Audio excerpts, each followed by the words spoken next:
Hi, my name is Mari Bowie. I'm an attorney at the Nieves Law Firm, and today I'm going to talk to you about how a license suspension works if you are charged with the DUI.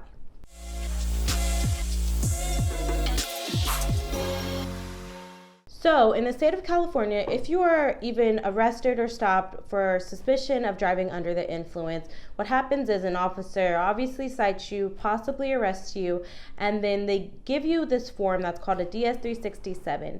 They give you this form that states that your license will be suspended, all of these additional things that go with it. Now, when you receive this form, this now creates two separate actions.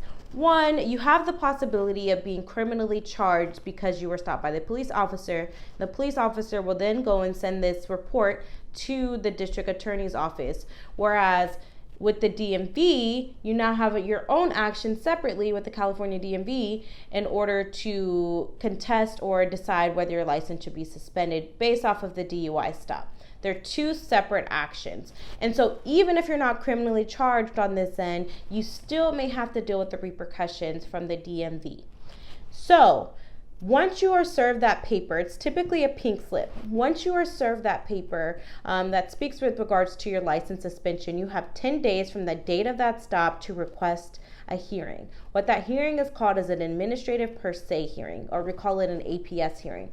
What that is an action with the DMV, specifically where they are the fact finder, in order to contest having your driver's license suspended. If you do not request a hearing within those 10 days, then the DMV will suspend your license. However, if you do request the DMV hearing within those 10 days, then the DMV will have to stay the suspension in order to provide you your right to a hearing. Now, if you receive that paper, it's really, really important that you send something in writing within those 10 days, because many times, if you're even a day late, the DMV has the opportunity to deny that request and suspend your license. So, in sum, no, your license is not automatically suspended. You have the right to request a hearing. However, if you fail to request that hearing, then yes, your license will be suspended. That period is determinative on how long you had or your previous convictions, if you have any other previous convictions or DUI convictions.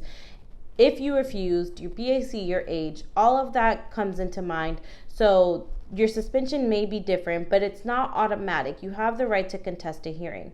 Now, with regards to the criminal case, you also have the possibility of having your case suspended there as well, or your license suspended there as well. Specifically, the court could order that your license is suspended. And so even though the DMV or court are separate, the court acts on its own, the DMV acts on its own, and they're free to do whatever they wish with their license. And so the court would send information to the DMV obviously abides by the court order. And sometimes the DMV takes action regardless of what the criminal court is doing as well.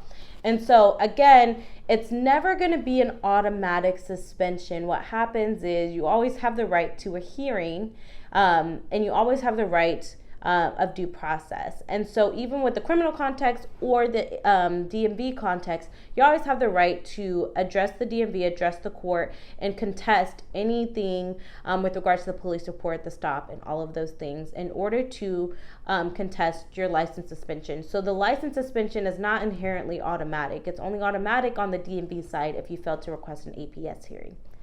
If you are charged with a DUI and feel that you need an attorney, please contact the Nieves Law Firm and see how we can help you.